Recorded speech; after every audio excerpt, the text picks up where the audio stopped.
Jesus esteja junto ao coração de cada um. Do Evangelho segundo o Espiritismo, por Allan Kardec, capítulo 24. Não pôr a candeia debaixo do alqueire. A candeia debaixo do alqueire, porque fala Jesus por parábolas. Nem os que acendem uma luzerna a metem debaixo do alqueire, mas põe-na sobre o candeeiro, a fim de que ela dê luz a todos os que estão na casa. Mateus capítulo 5, versículo 15. Ninguém, pois, acende uma luzerna e a cobre com uma vasilha, ou a põe debaixo da cama. Põe-na assim sobre um candeeiro, para que vejam a luz os que entram. Porque não há coisa encoberta que não haja de ser manifestada, nem escondida que não haja de saber-se e fazer-se pública. Lucas capítulo 8, versículos 16, 17. E chegando-se a eles os discípulos lhe disseram: Por que razão lhes fala tu por parábolas? Ele respondendo lhes disse: Porque a vós outros vos é dado saber os mistérios do reino dos céus, mas a eles não lhes é concedido. Porque ao que tem, se lhe dará e terá em abundância, mas ao que não tem, até o que tem lhe será tirado. Por isso é que eu lhes falo em parábolas, porque eles vendo não veem, e ouvindo não ouvem, nem entendem.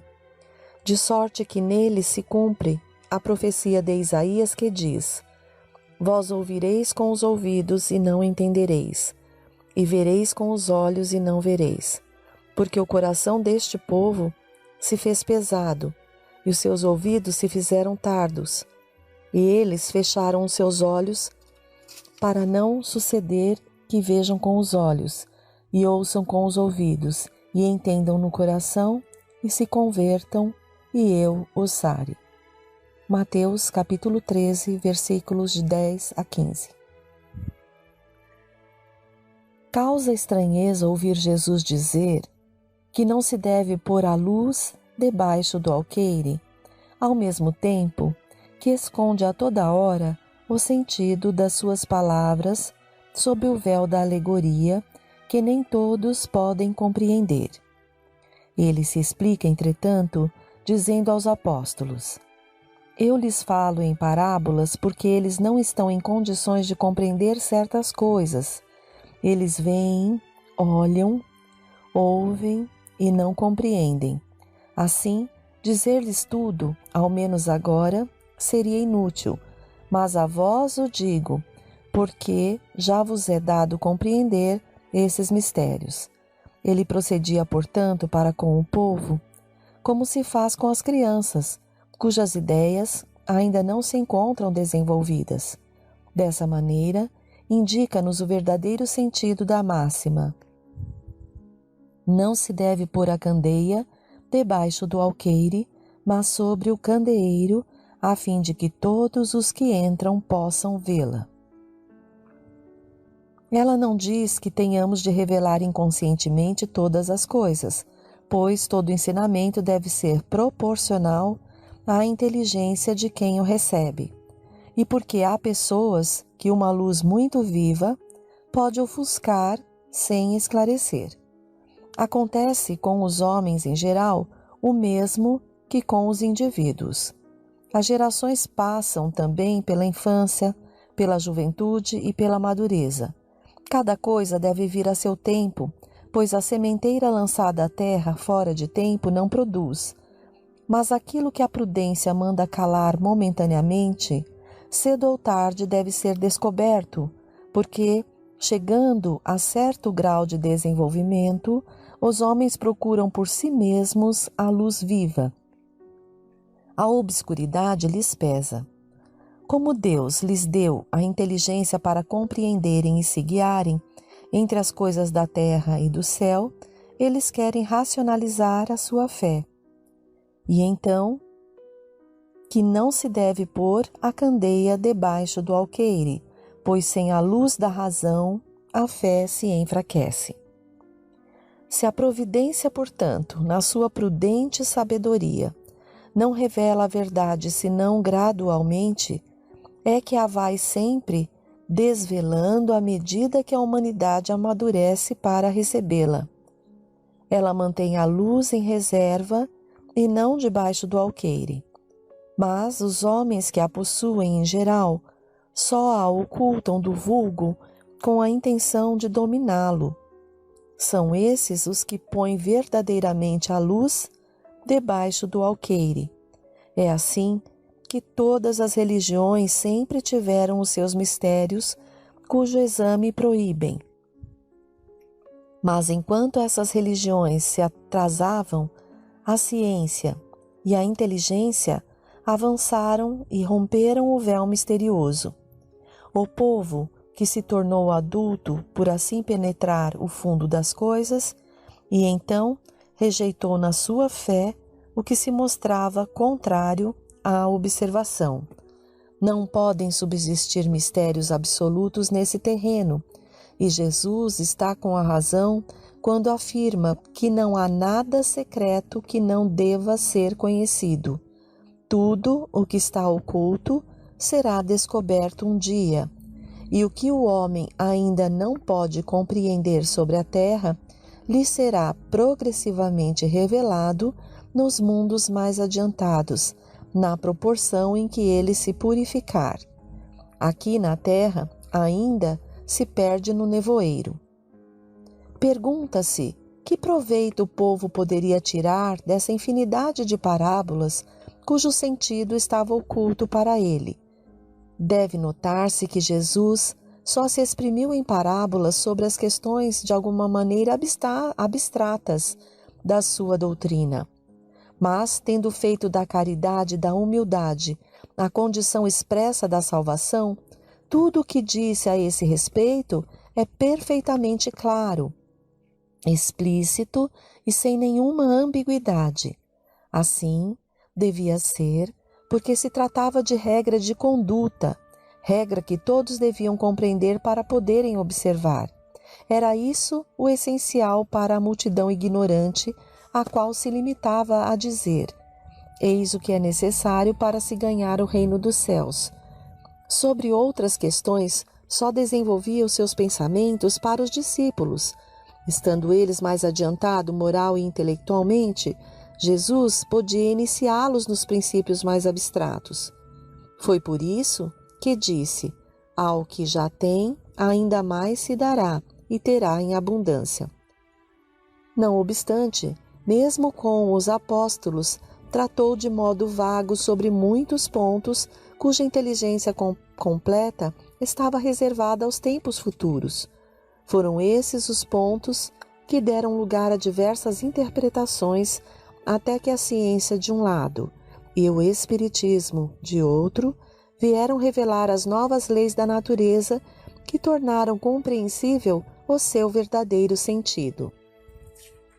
O espiritismo vem atualmente lançar a luz sobre uma porção de pontos obscuros, mas não o faz inconsideravelmente.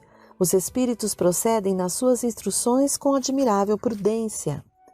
É sucessiva e gradualmente que eles têm abordado as diversas partes já conhecidas da doutrina, e é assim que as demais partes serão reveladas no futuro, à medida que chegue o momento de fazê-las sair da obscuridade. Se a houvessem apresentado completa desde o início, ela não teria sido acessível senão a um pequeno número e teria mesmo assustado aqueles que não se achavam preparados, o que seria prejudicial à sua propagação. Se os espíritos, portanto, ainda não dizem tudo ostensivamente, não é porque a doutrina possua mistérios reservados aos privilegiados, nem que eles ponham a candeia debaixo do alqueire, mas porque cada coisa deve vir no seu tempo oportuno.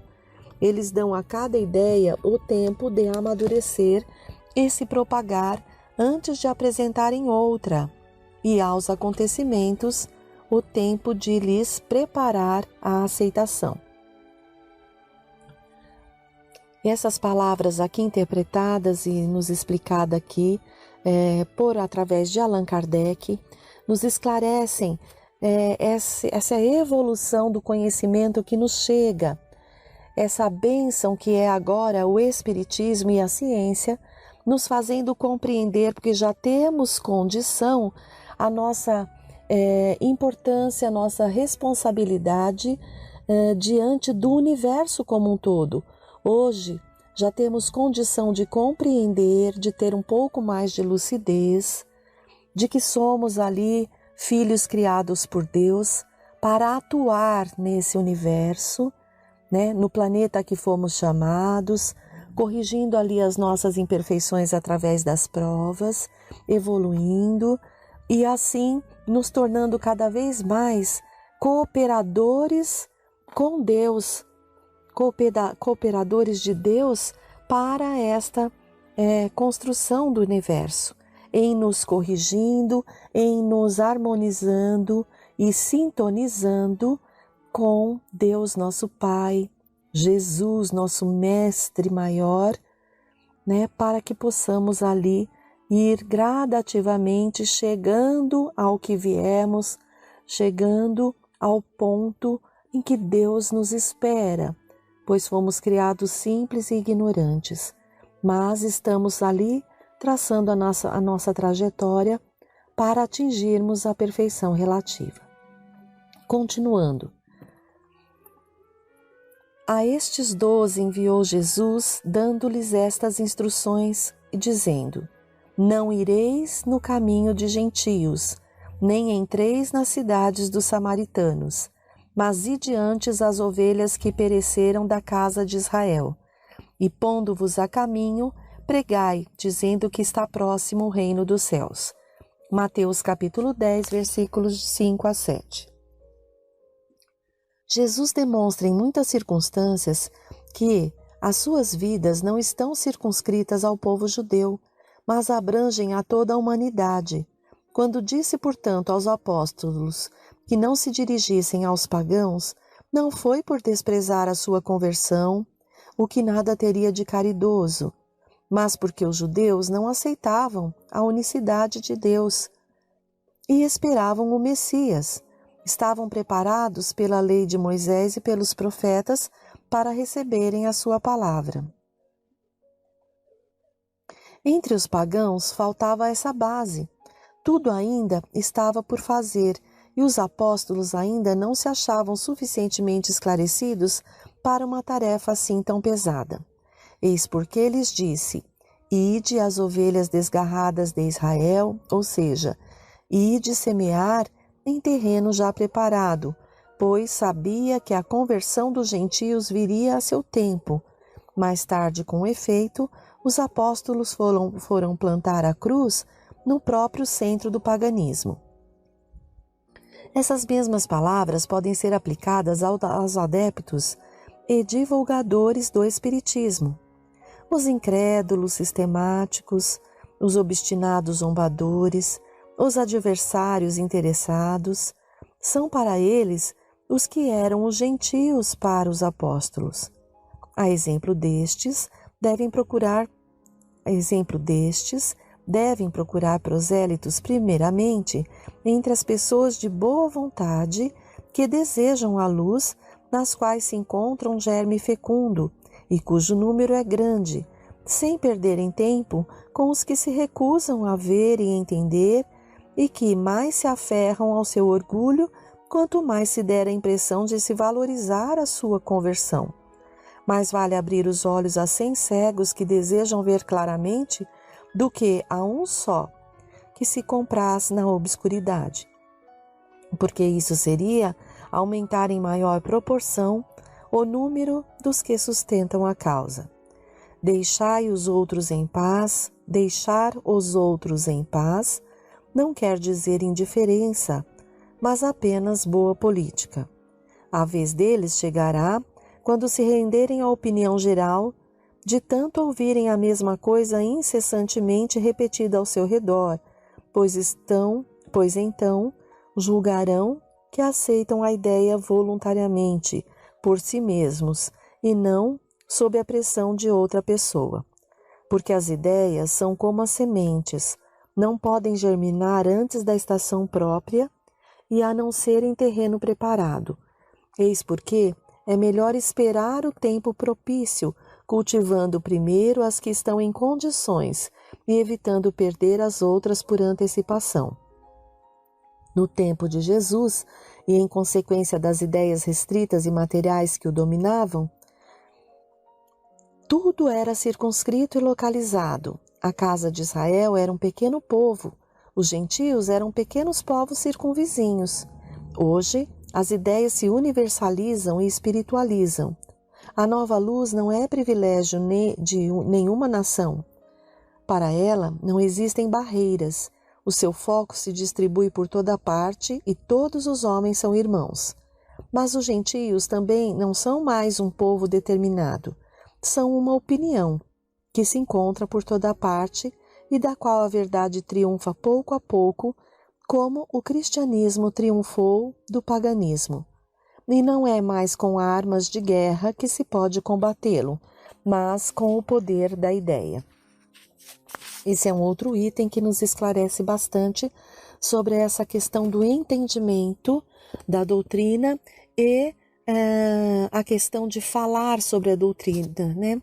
De querer que os outros compreendam a doutrina e creiam na doutrina. Então, necessário se faz que, se nesse momento compreendemos, que possamos nos esforçar por praticá-la. E assim, é a prática, muito mais do que as palavras, que pode arrastar, que pode convencer, né, as pessoas de que é a melhor forma, a melhor conduta a tomarmos. E o último trechinho que vamos ver, os sãos não precisam de médico. E aconteceu que, estando Jesus assentado à mesa numa casa, eis que, vindo muitos publicanos e pecadores, se assentaram a comer com ele e com seus discípulos. Vendo isso, os fariseus diziam aos seus discípulos: por que come o vosso mestre com os publicanos e pecadores? Mas, ouvindo-os, Jesus disse: os sãos não têm necessidade de médico, mas sim os enfermos. Mateus capítulo 9, versículos 10 a 12.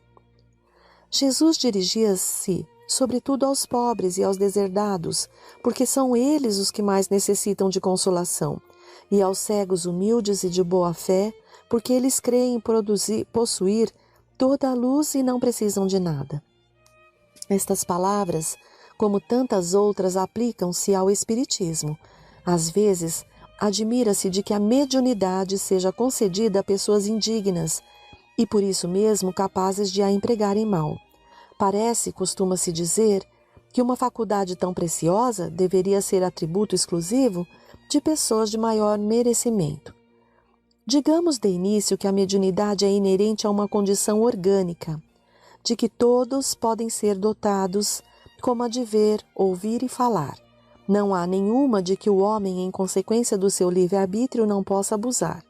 Ora, se Deus não tivesse concedido a palavra, por exemplo, senão aos que são incapazes de dizer coisas más, haveria mais mudos do que falantes. Deus outorgou as faculdades ao homem, dando-lhes a liberdade de usá-las como quiser, mas pune sempre aqueles que delas abusam. Se o poder de comunicar-se com os espíritos só fosse dado aos mais dignos, qual aquele que ousaria pretendê-lo? E onde estaria o limite da dignidade e da indignidade?